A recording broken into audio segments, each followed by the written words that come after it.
and who was called the Great Ming God of War by later generations. It turns out there were 7 others who wiped out 600,000 Mongol troops in one battle.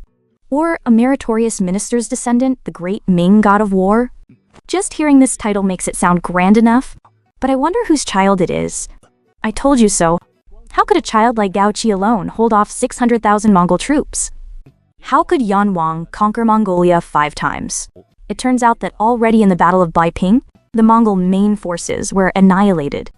I just wonder whose family will bring honor to their ancestors with such a child. No wonder Yuanzhang conquered the north 5 times, and Fanglong Juxu remained so loyal to the 3rd emperor. It seems there are other famous generals within the imperial court. Your Imperial Majesty, the Great Ming has successors, and the empire will be eternally secure. Duke of Wei Shuda never imagined that the first name to appear on the list would be his own eldest son. Although Yuanzhang is loyal, he might inevitably threaten the status of the crown prince's descendants due to his imperial kinship and achievements. If this Great Ming God of War truly is a descendant of Duke of Wei, then with a brother-in-law and a younger brother-in-law, the Duke of Wei's family would truly be unshakable in the Great Ming. I know what my own son is like. It would be a struggle for him to even pass down this ducal title. The Great Ming God of War, annihilating 600,000 Mongol troops in one battle. He wouldn't dare to even think of it. That is the Great Ming God of War, who destroyed 600,000 Mongol troops in one battle. If I truly had that ability, why hasn't it shown yet? Though I'm less acclaimed than Yanwang Zhu Di, our ages are quite similar. I am Duke of Liang. Lan Yu jumped up in great surprise, although he knew that he would sooner or later become a duke due to his merits. Seeing that he was already a duke still made him ecstatic. But I don't seem to have a son named Lan Chengjian, do I? Lan Yu thought carefully, again and again. Although he had many concubines and quite a few sons, he still couldn't recall this person. Those who chose Shu Huizu were Zhu Yuanzhang, Empress Ma, Crown Prince Zhu Biao, Qin Wang Zhu Shuang, a total of 42 people. Those who chose Bi Li Jinlong were Zhu Da, Zhu Di, a total of 2 people. Those who chose Simu Sheng were Li Wenzhong, Fu Yud, Mu Ying, Yan Wang Fei, Princess Consort Yan, and 122 others. Those who chose Dilan Chengjian were Duke of Han Li Shan and Marquis of Yongchang Lan Yu, a total of 2 people. It wasn't strange that Lan Yu didn't know his own son. He was just such an arrogant person. Great Ming History Knowledge Test, Question 5, answer revealed. The correct answer is Bi Li Jinlong, son of Duke of Kao Li Wenzhang. Following the answer's revelation on the heavenly screen, let alone others, even Li Jinlong himself was stunned. I am the Great Ming God of War? Dad! Did you hear that? Pinch me? Why can't I believe it?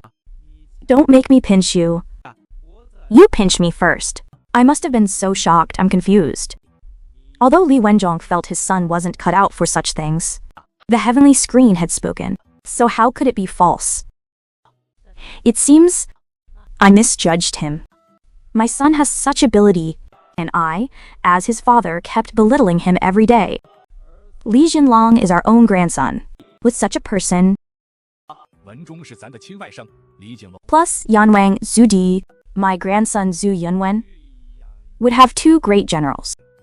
By then, Yanwang guarding Baiping, and Li Jinlong guarding Nanjing, the empire of the crown prince's lineage would then be secure. Great Ming History Knowledge Test. Question 6. Please deduce the temple name of the Great Ming's 3rd emperor, based on the previous few questions. If the heavenly screen keeps going like this, I'll reveal everything eventually. It seems this beating is inevitable. Ai Shizu, Bi Shengzu, Si Qingzu, Di Shizong, Yi Wuzong. Special explanation. Those who abstain from this question are deemed ignorant of history. Those who deliberately choose incorrectly will have 1 year deducted from their lifespan. The thinking time for the answer is 2 sticks of incense. How should this question be answered? We've forgotten what the previous questions were. The third question was about the great Ming's fourth emperor, Renzong. The fourth and fifth questions were both about the Battle of Baiping that occurred during Yunwen's reign. One spoke of Yan Shizi, Yan's heir apparent, and one spoke of the great Ming god of war, Li Jinlong. Why do I, as an elder, have fewer achievements than them? Relying on these to deduce the temple name, then Minister of Rights? You are familiar with this, please explain it to us. Your Majesty? The temple name is mainly determined by the emperor's virtues and achievements. From the third to the fifth questions, it can be seen that the third emperor had outstanding military achievements during his reign. That makes sense. Although the battle was fought by the fourth son, Zhu Di, without imperial support, especially with Crown Prince Renzong, Zhu Gaoqi, transporting grain and fodder, this battle would have been difficult to fight. Then do you mean that the third emperor could also be considered a grandson of the Crown Prince's lineage, and thus should be called Zhu? Your Majesty. All those who are called Zhu are founders of a dynasty, or like Liu Shu, who restored the Western Han after its brief interruption, rebuilding the Eastern Han as a founding monarch, or like Kublai, who reformed Mongolia and established the actual Yuan Dynasty. Since being called Zhu is impossible, then only two options remain. Do you say Shizong or Wuzong? Changba, can't you stand up a little slower? Look, you broke the jade pendant I just gave you. My apologies. Dear sister, I was a bit too eager. Your son believes that being called Zhu is not impossible. Rather, the titles Shizong or Shizong might have issues. Shizong, Shizong, according to the rules of succession, should only appear when there's a transfer in the imperial lineage. From the third question, I began to suspect if there was a problem with the lineage of the third and fourth emperors. As Crown Prince Zhu Biao's words left his mouth, Zhu Di, standing beside the Crown Prince, couldn't help but feel nervous. After all, no one knew better than he did what was truly going on. Elder brother, please rest assured, so long as I am here, the great Ming throne will certainly belong to your descendants. No one else should dare to question this point.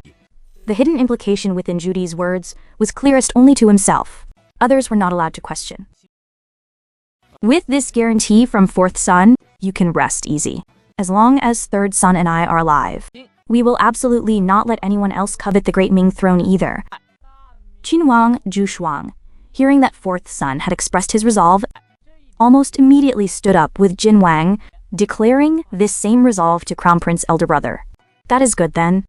Then the temple names Shizu and Shizong need not be considered. What remains are Shengzhu, Chengzhu, and Wuzong. First, Shengzhu is the least likely. The so-called Shengzhu that has already transcended the mortal realm. It is no longer a title and benevolent emperor should use as a temple name. The Minister of Rights speaks with reason. No matter what achievements one attains, one cannot use the character Sheng wholly as a title. Then let's consider Wuzong.